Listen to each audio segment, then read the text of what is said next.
ለቁርስ እንደ አማራጭ የሚሆነንን በጣም የሚጣፍጥ አሪፍ የዳቦ ፍርፍር እናዘጋጃለን። ሰላም ሰላም ዲማማ ቤተሰቦች እንዴት ናችሁ? ሁሉ መልካም። ዛሬ ቆንጆ የዳቦ ፍርፍር እናዘጋጃለን። ለቁርስም ለመክሰስም ሊሆነን የሚችል በተለይ ደግሞ ለጾም ጊዜ እንደ አንድ አማራጭ ይሆናችኋል። ትወዱታላችሁ። በመጀመሪያ ሽንኩርት ልጠን በመክተፍ እንጀምራለን። ሽንኩርቱን ልጠን በደንብ አጥበን ደቅቅ አድርገን እንከትፈዋለን።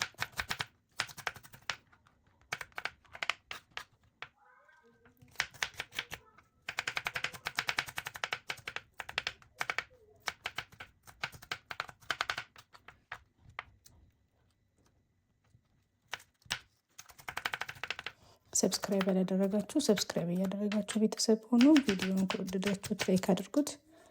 ይጠቅማል ብላችሁ ካሰባችሁ ደግሞ ሼር አድርጉት። እናንተ ያላችሁን ሀሳብ አስተያየት ኮሜንት ላይ አስቀምጡልኝ።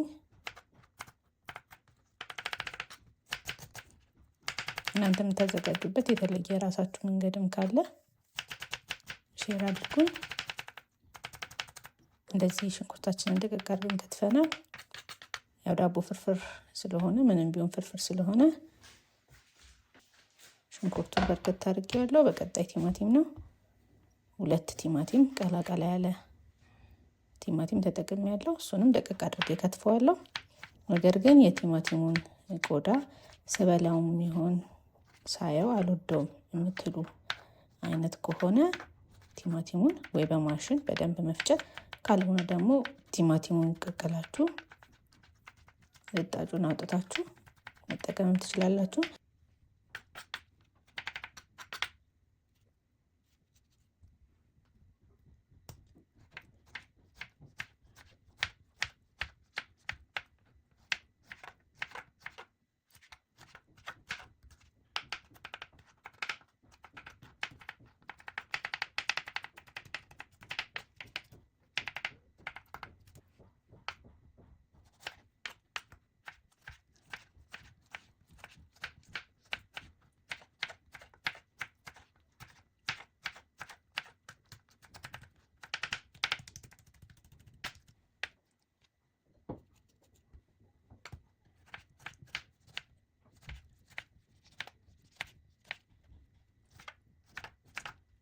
ቲማቲም በዛ ሲል ያጣፍጠዋል። በጣም አሪፍ ነው የሚሆነው። በተቻለ መጠን ግን ስትከትፉት ደቀቅ አድርጋችሁ ክትፉት።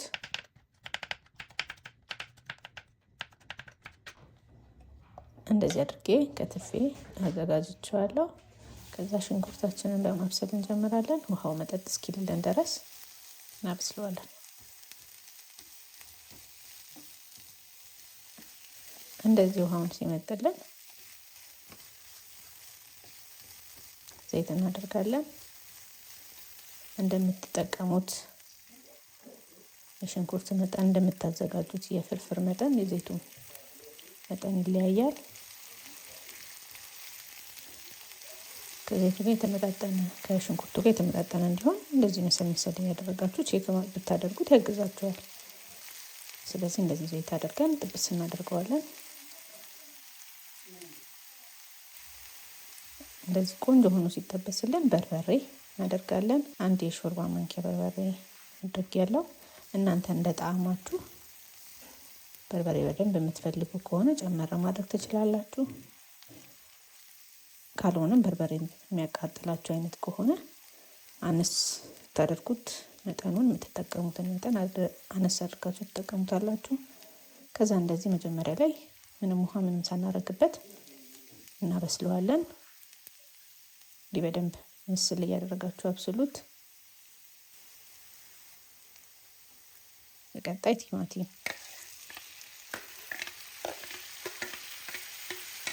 እናደርጋለን። ከዛ ቲማቲሙን እናበስለዋለን በደንብ ብስል እስኪልልን ድረስ።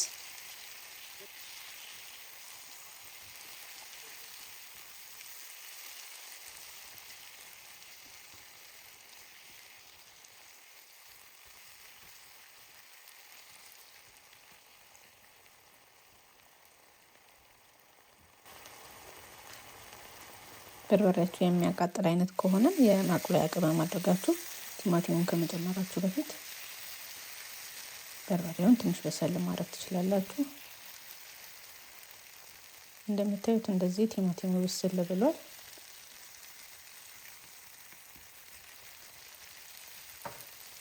በመቀጠል ነጭ ሽንኩርትና ዝንጅብል የተፈጨ አድርጌበታለሁ። የተወሰነ ደግሞ ኮረሪማ እናደርግና አዋህደን እናበስለዋለን። ትንሽ ነጭ ሽንኩርትና ዝንጅብሉን ከጨመራችሁ በኋላ ሊይዝባችሁ ስለሚችል ቼክ አድርጉት። የሚይዝ አይነትም ከሆነ ለብ ያለ ውሃ ጠብ እያደረጋችሁ ማብሰል ነው፣ ማቁላላት ነው። ከዛ እንደዚህ ብስል ካለልን በኋላ ውሃ እንከልሰዋለን። ወሳኙ ፍርፍር ስታዘጋጁ የውሃውን መጠን መለየቱ ነው የምትመጥኑት። ስለዚህ ውሃ ስትከልሱ ውሃ እያደረጋችሁ እያማሰላችሁ ቼክ አድርጉት። መቅጠን የለበትም፣ ወፈር እንዳለ ነው የሚሆነው። ልክ እንደምታዩት። በመቀጠል ጨው፣ ማጣፈጫ ጨው እናደርግበታለን። ትንሽ ነው ጨው የምታደርጉበት፣ አታብዙበት። ምክንያቱም ዳቦ ራሱ ሲዘጋጅ የራሱ ጨው ስላለው ለማጣፈጥ ትንሽ ብቻ ነው የምታደርጉበት። እኔም ትንሽ አድርጌበታለሁ። ስለዚህ የወፈረም ከመሰላችሁ የሞቀ ውሃችሁን ጠብ አድርጋችሁ ማስተካከል ነው፣ መከለስ ነው ማለት ነው። በቀጣይ ቃሪያ ያስፈልገናል። አንድ ቃሪያ ተጠቅሜ ያለው። በፈለጋችሁት ያከታተፍ ስታይል መክተፍ ትችላላችሁ። ከፈለጋችሁ ፍሬውን ማውጣት ትችላላችሁ፣ አለማውጣትም ትችላላችሁ። እኔ እንደዚህ ሆነ የከተፍኩት። እሱን ከተፍ ከተፍ አድርገን የተወሰነውን ግማሹን ነው እንከተዋለን፣ ሊወርድ ሲል ማለት ነው። የተወሰነውን አስቀምጫለሁ። በቀጣይ ደግሞ ፍሬሽ የመጥበሻ ቅጠል ሮዝመሪ ትንሽ እናደርግና አዋህደን እናወርደዋለን።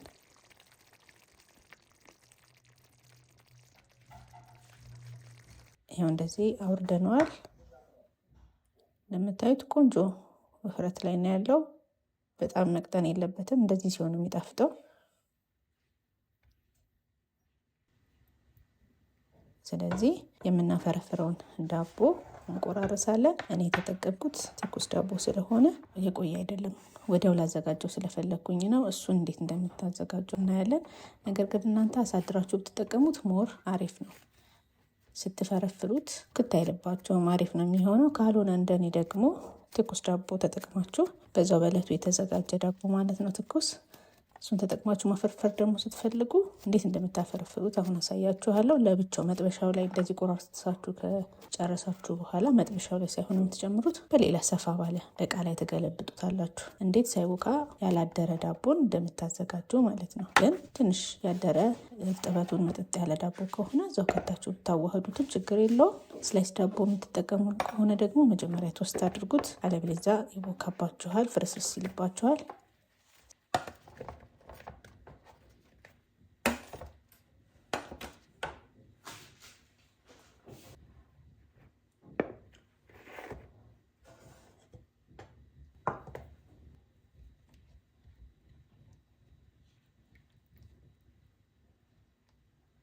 ስለዚህ የመጥበሻ ቅጠሉን እንደዚህ እናወጣና እንዳልኳችሁ ጎድጎድ ባለ ሌላ ሳህን ላይ እናዋህደዋለን።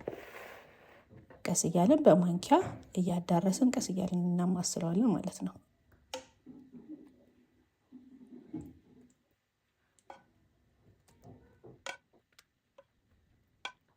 ስለዚህ ቀስ አድርጌ ነው እዚህ ጋር ገልበጥ የማደርገው። ከዛ እንደዚህ ፈሰስ እያደረግን እንፈረፍረዋለን። አንደኛ ትኩስ ዳቦ ነው፣ ሁለተኛ ሁሉም ቦታ ላይ ነው የሚደረሰው። በዛ ላይ ምንም አይቦካም ማለት ነው። ትኩስም ቢሆን ፍርስርስ አይልም። እንደዚህ ቀስ እያለን ገልበጥ እያደረግን ሱሱን አደርገዋለሁ።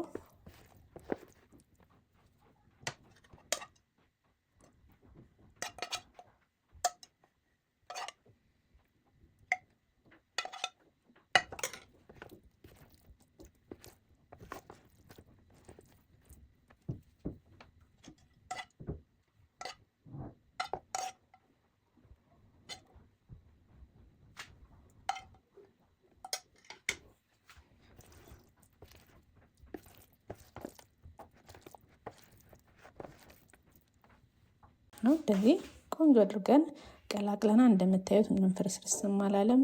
በጣም አሪፍ ነው የሆነው። ስለዚህ በምንመገብበት ሳህን ላይ አድርገን እናዘጋጀዋለን ማለት ነው። ትኩስ ዳቦ ስትጠቀሙ ይሄንን መንገድ ጠቀሙ፣ አሪፍ ሆኖ ይፈረፈርላችኋል። ሞክሩትና ሀሳባችሁን ኮሜንት ላይ አስቀምጡልኝ።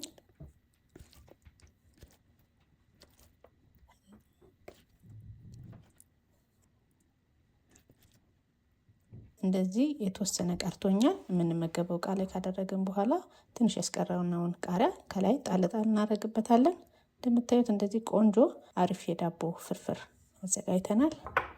ይሄንን እንቀምሰዋለን። በጣም ነው የሚጣፍጠው። በጣም አሪፍ ነው፣ ሞክሩት። ለዛሬ የነበረኝ ቪዲዮ ይሄ ነው። በቀጣይ በሌላ ቪዲዮ እስከምንገናኝ እወዳችኋለሁ። ቻው ቻው።